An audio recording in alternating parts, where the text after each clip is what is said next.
This is a course in the Neolithic prehistory of the West, especially Western Europe, especially Britain.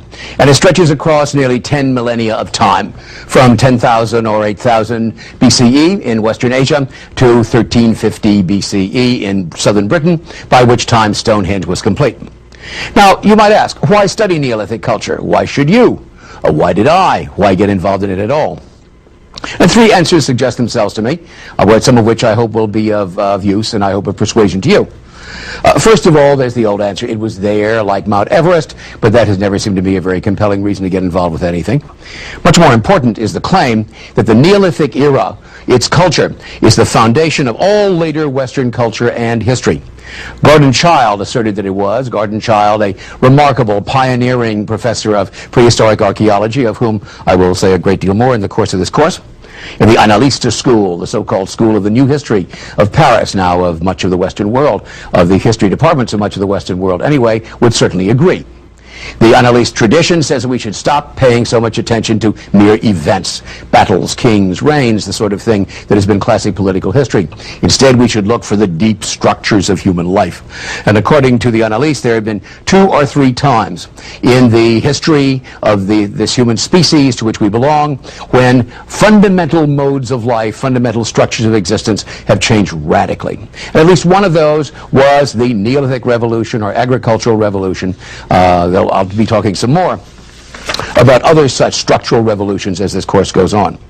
Well, I certainly found this line of argument convincing, and I did that in the course of teaching a course which I've taught in my university's summer program in University College, Oxford. It's a course on the historical landscape of England. And as I taught this course to my students for the first time, I was, of course, as a medievalist myself, fascinated to make meaningful to them the medieval contributions to that landscape, the castles, the cathedrals, the colleges, the manor houses, the peasant field systems, all that kind of thing.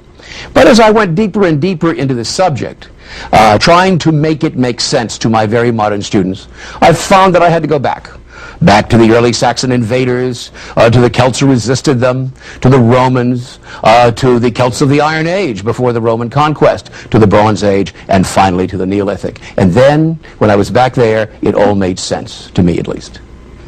And I think that the Analyste school is backing up Gordon Childe's claim that most of what we have experienced in early modern, or at least or even in modern Western culture, was really fixed in its main lines, in its fundamental deep structures by the Neolithic era, by the culture of the Neolithic Revolution. And now there's some unpleasant things, one has to admit, about the Neolithic contribution to the future, even to the future as close to us as our own post-industrial life.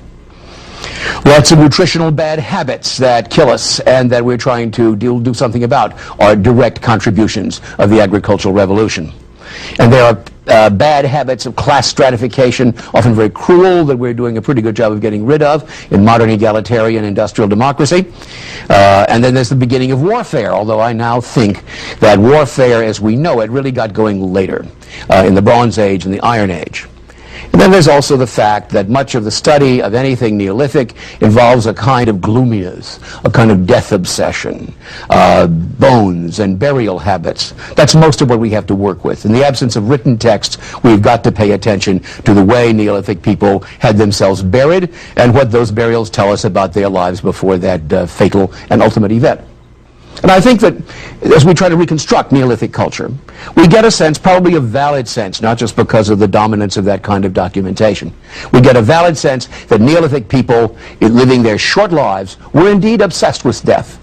Perhaps as much as the Egyptians, and almost certainly less optimistically than at least the better-off Egyptians. Now this fact, which is depressing in its own way, suggested to me yet another final reason, another final answer to the question, why study the Neolithic? Precisely, it seems to me, it's useful to study the Neolithic if we wish to confront death. What do we do about the fact that we live so briefly and in such restricted space? Well, one thing to do, as I said, is to confront death, and in the process to defy it. How can we do that? We can explore the deep past. We can explore other parts of the world. And by looking at and trying to come to terms with those distant times and distant places, we can, in a sense, possess them and thus break the limits of time and space which bind us about so tightly. That kind of motivation was important to me a quarter of a century ago. As time goes on, it gets to be even more compelling, and I hope that either it or one of the other two answers I proposed will provide some justification for sticking with this course. This course begins with some essential definitions. Most courses do. And a discussion of the environmental conditions that were necessary for the invention and maintenance of agriculture and pastoralism. The first of these is the neothermal climate change, which was complete in northwestern Europe and the British Isles in the course of the 8th millennium BC. Some say it got going at 8300, about the time it was complete in Western Asia, where Neolithic agriculture began, between getting fixed in about 8300 in Western Asia and getting going in the British Isles in 8300. From that time up till it got settled around 6000, 5000 BC in the British Isles, we have a movement of climate which presented the essential preconditions for the agricultural revolution. We're going to start off, of course, looking at the place where the agricultural revolution began in West Asia, and we'll look at 4 case studies which I think are very revealing about the legacy of the original Neolithic culture which spread so effectively to Western Europe and especially to the British Isles. First of these is Jarmo in present-day Iraq, Jericho in present-day Palestine or Israel, depending on the shifting political geographical designations of that troubled part of the world, Kirohitia in Cyprus, and Çatalhöyük in Turkey. Then we're going to track the way in which this highly successful alteration of human life, the Neolithic revolution, spread. What occurred was a kind of diaspora, a scattering about of its culture seeds, which went first of all to that place that we've looked at already, Kirohitia, and then spread into Europe proper, up the Danube Valley and along the coastlines of the Mediterranean. We'll pay some attention to the skillful use of stone construction that made the culture of Kirohitia so outstanding.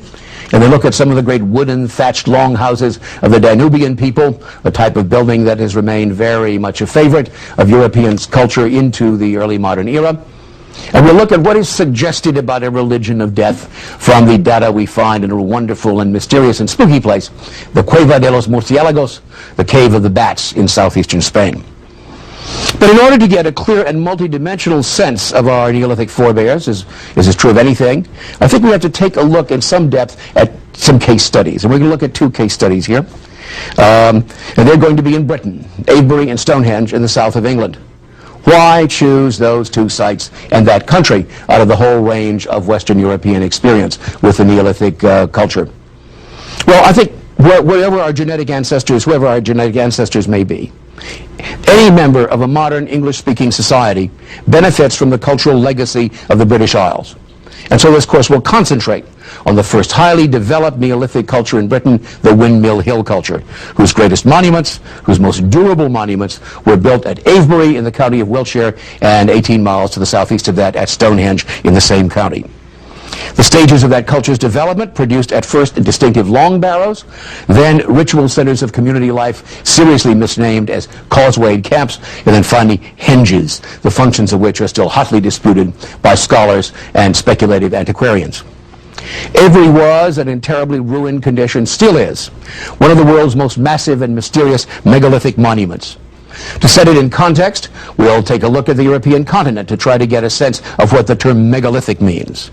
And then we're going to move back to Britain and see how, with the arrival of a new people, the Beaker people, this Neolithic culture of the Windmill Hill area was seriously challenged by new lifestyles. And adaptation and adjustment occurred. And the result was what is sometimes called the Wessex culture, which by 1350 BCE had completed its most distinctive, one of the world's most extraordinary monuments, the great observatory or death temple or whatever it was at Stonehenge. This course ends with a consideration of several aspects of the legacy of Neolithic culture, not only in Western Europe but in general. We'll consider how agricultural surpluses led to such diverse consequences as population explosion despite nutritional impoverishment, to inherited differentiation in social standing, class structure in other words, and to the growing importance of warfare. Is the case study suggesting contrary understandings of the last of those two tendencies, the warfare question? We'll take a quick look at two Welsh sites, Caer Cadogan and Craig Creworth near Penant Melangeth. They will consider how European Neolithic culture, which Gordon Child and others have seen is the determining and still decisive foundation of European civilization, which means Western civilization in the Americas and now across the world, may have affected modern Western habits and attitudes towards religion, science, and the arts. My first lecture is entitled Definitions and Environmental Preconditions. And this lecture establishes several kinds of definitions to help us understand European Neolithic prehistory. First, we've got to take a look at the neothermal climate change, which produced the basic climate we know today and made possible the discovery and development of agriculture and pastoralism. Then we'll consider the term agricultural revolution and the alternative, in fact older term, Neolithic revolution. This involves such categories as stone ages, metal ages, such as the Bronze Age and the Iron Age, so-called, still useful in general discussion of human prehistory despite their defects. Although the Neolithic agricultural revolution that occurred in Southwest Asia between 10,000 and 8,000 BC is the most relevant to this course, being the direct ancestor of the Neolithic cultures of Western Europe, from the 5th to the 2nd millennia, this lecture takes a rapid look at the emergence in more than a half a dozen other places on this planet of comparable movements from food gathering to food producing in the Neolithic phase of each of those regions' prehistoric development. Definitions, I think, are usually necessary in understanding historical discussions, and all the more necessary for prehistoric material. In this lecture, we'll consider several terms which have become standard for current discourse on Neolithic culture.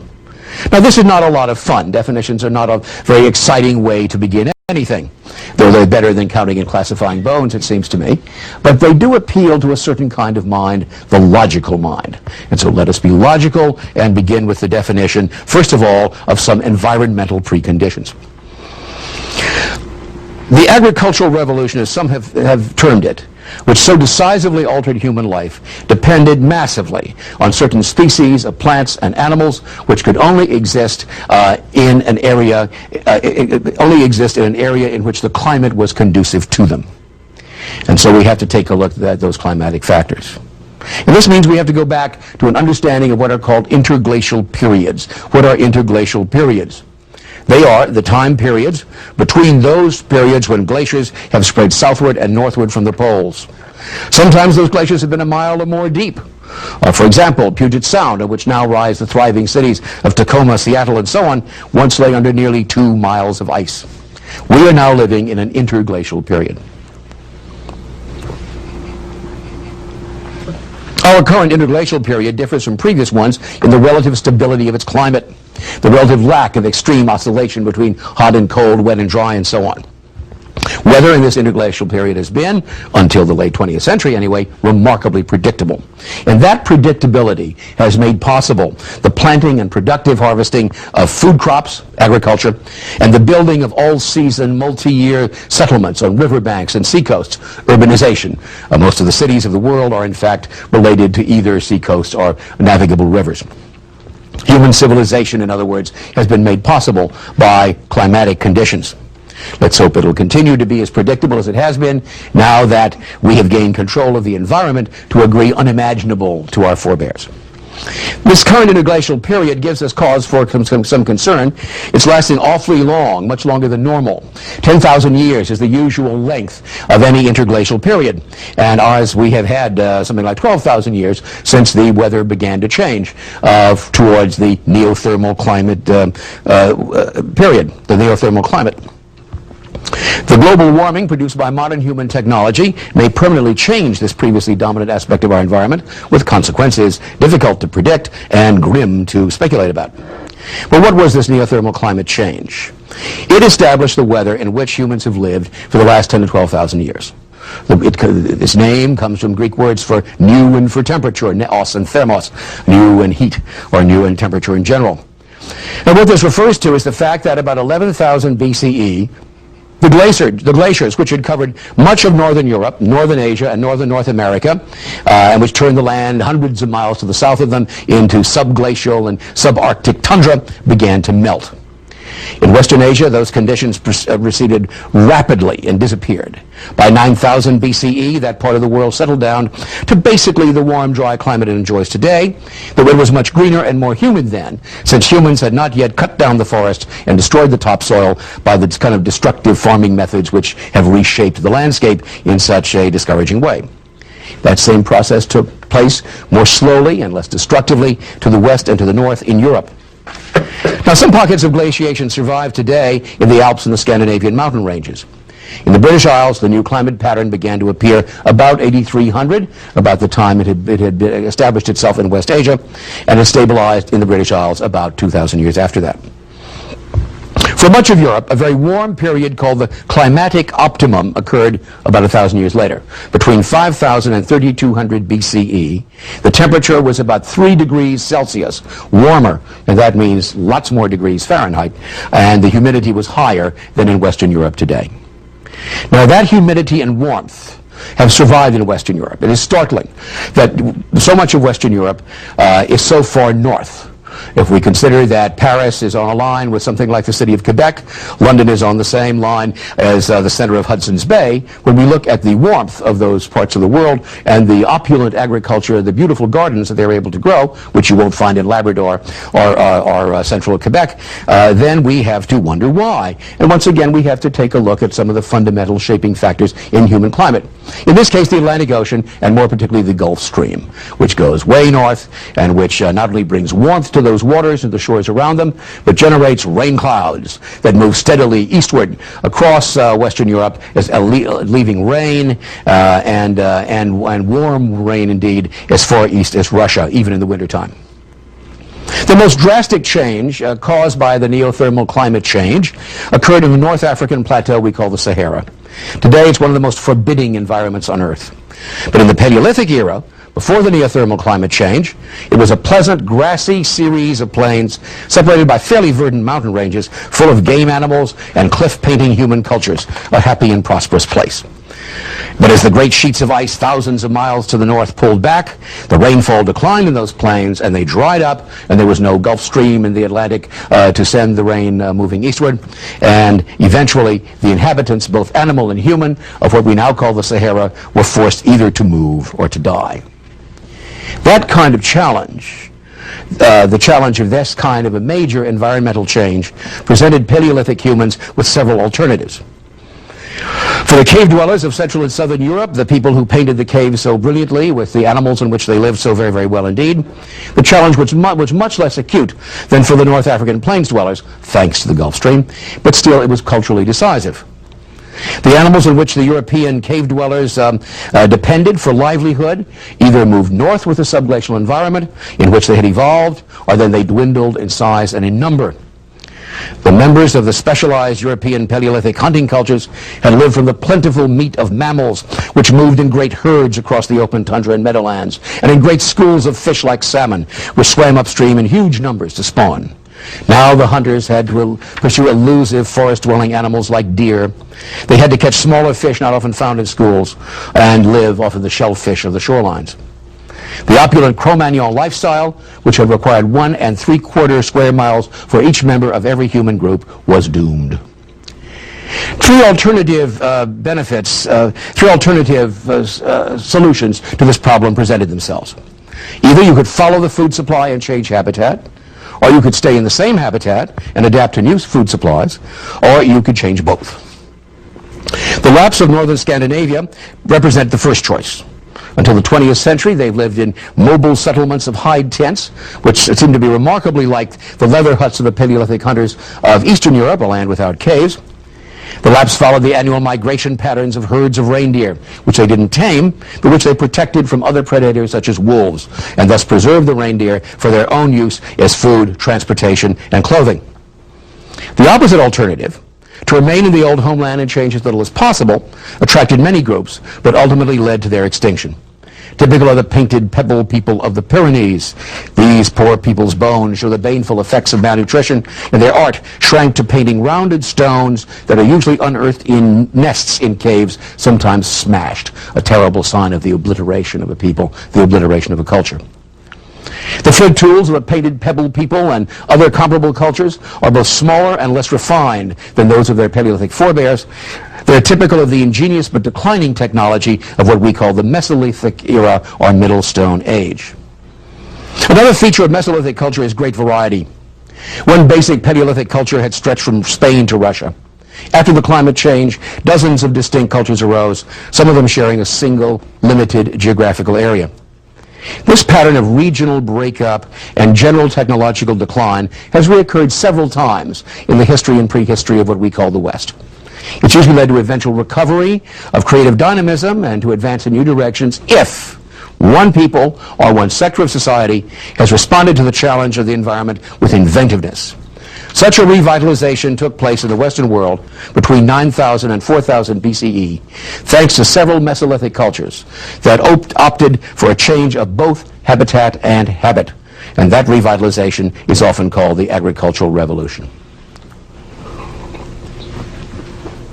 We have other definitions to deal with.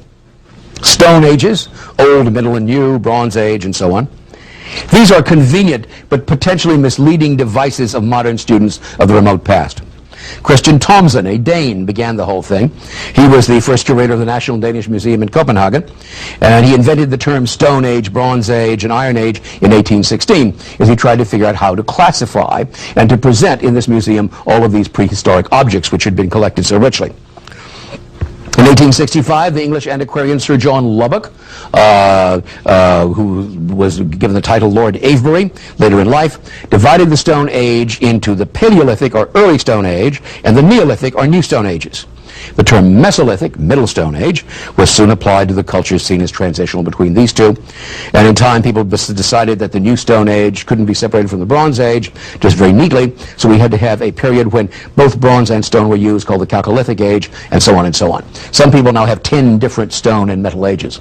And there's been a general notion that we should abandon this kind of thing because it's not very, first of all, it's not very clear that these objects we're talking about were really very relevant as tools which help produce the basic livelihood on which every culture depends. For example, the tools that gave the Neolithic era its name, in Thomson's mind, are polished stone implements, such as axe heads, mace heads, palettes, or scepters, which are found in sites that almost always yield evidence of agricultural activity.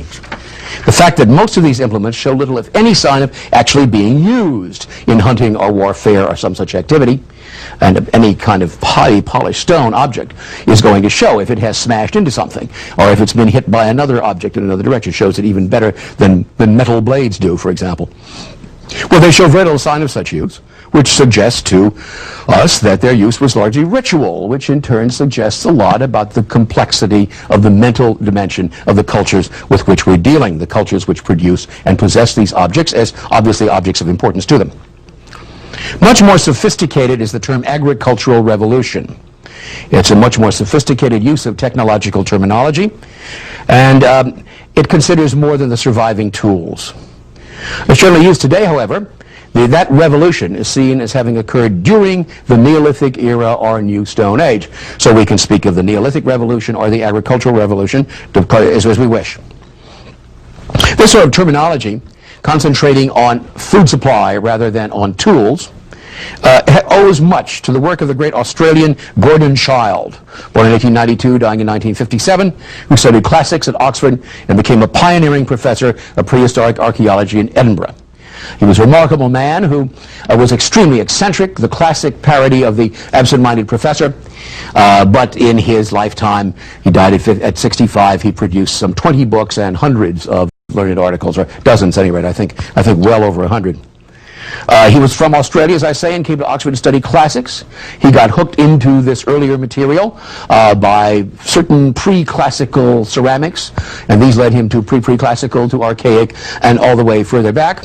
And finally, he focused on the period which at that time was called Neolithic because of these polished stone tools, according to people, thanks to the classification of people like Thomson and like Lord Avebury. Child was a person of very distinct tastes. As I said, he was sort of the classic absent-minded professor. He would tend to wear socks of different colors. A wonderful story that at one point he was going out with his students to a site in Scotland where the grass was tall and wet. The grass is almost always wet in Scotland, and so in order not to become completely soaked, he rolled up his pants underneath his great raincoat.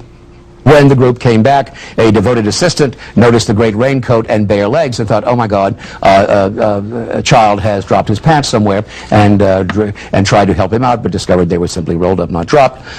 He was a driver who drove with passion, but tended to forget that he was driving and thus run into poles and, fortunately in many cases, hedges by the side of the road. He would switch languages while lecturing, and people insist that he was not showing off. He actually spoke most modern European languages, and we are told read all of them. I'm always suspicious of claims that someone reads all European languages, but certainly all those that are relevant to the kind of scholarship with which he was dealing, including Bulgarian and Portuguese and so on, not simply the standard French, German, English, Italian, and so on. He, more importantly than these kind of eccentric stories, Child was convinced of several basic things. First of all, that mere attention to tools was inadequate.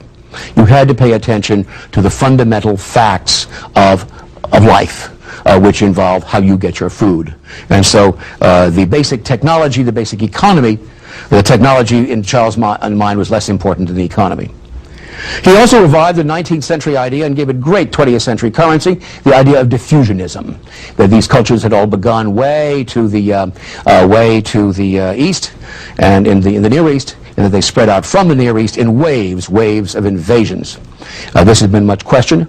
More importantly, and much less questioned, is Child's contribution in the realm of culture. He really redefined the term culture in the way that is still used by most anthropologists and prehistorians, and I think people simply interested in this general kind of topic. And I'll be talking later about exactly what culture was for him. Basically, though, for Child, man the food gatherer became man the food producer during the Neolithic Revolution, and thus altered the shape and character of human life in the most profound and irreversible ways.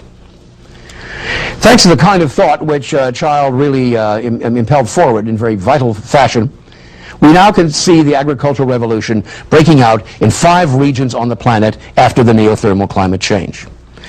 Food production replaced food gathering. Farming replaced foraging. Is the basic economic activity, first of all, on the uplands of southwestern Asia, the land between 2,000 and 4,000 feet above sea level, between the mountain ranges and the low-lying river valleys of that region, sometime between 10,000 and 8,000 BCE, even before the climate change had stabilized. The earliest outbreak of this agricultural revolution has had geographically the most widespread impact. It spread very quickly to northeastern Africa, to Egypt, in other words, to southeastern Europe, what we call the Balkans. And its later extensions got as far west as Spain and the British Isles and as far east as India. The typical domesticated plants and animals that characterized that revolution were wheat, barley, and oats, and all of those grains grew wild between 2,000 and 4,300 feet in that Near Eastern zone of what is now Iraq and Turkey and Syria and Palestine. Also, the grapevine, the apple tree, the walnut tree were native there, and the wild ancestors of the domesticated sheep, goat, pig, and dog were native likewise. Now, the transformation of food production occurred shortly thereafter against a very different climatic background in a jungle or subtropical condition in Southeast Asia. That began about the same time, a little bit later. That's much disputed at the moment, but most people agree that by 4000 BCE, the Southeast Asian agricultural revolution had spread north and west to meet and blend with other Neolithic agricultural traditions in China and in India. Some of its key foodstuffs now used worldwide are rice and the chicken, both domesticated from local native species.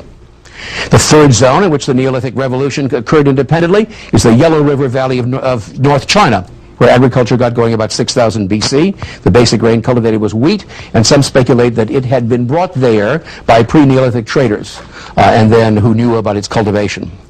Central America, more exactly the territory now divided over by Mexico, southern Mexico, Guatemala, and Belize, experienced the agricultural revolution also about 5000 BC.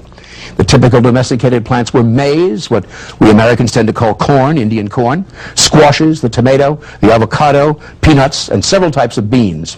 Ducks and dogs were the most important food sources in an area which relied much more on plants than on domesticated animal foods. They also ate snake, but no one has ever succeeded in domesticating snakes. So this crucial element of the diet had to be supplied by hunting. Now, this agriculture spread in time throughout the rest of North America. By about 300 BCE, maize was becoming the staple crop of the present state of Ohio. It also spread south to South America, where another outbreak of the agricultural revolution occurred in the uplands of Peru. And there, the potato was developed, domesticated, and has become the great contribution. Some say the potato is the most widely eaten food in the entire world today. The Peruvians domesticated, Andeans we should say, the llama, but they didn't eat the llama.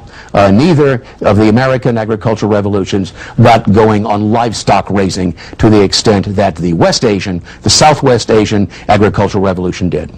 And that's the one to which we ought to return in our attention, because there, the agricultural revolution occurred earlier than anywhere else in the world, and it also spread out from there in a remarkable diaspora to the northeast into Central Asia, east and southeast into Iran, eventually south into Egypt, and westward across the Mediterranean and up the river valleys of Europe until it reached the British Isles at the end of the world, which people thought the Atlantic coast was, until at least Europeans did, Westerners did, and Asians did, until in the 16th century of our era, Europeans learned how to sail across the oceans and to spread their culture and domesticate in an unpleasant imperialist way the rest of the world to Western civilization, what Child was celebrating and what we now criticize, although we still live within it.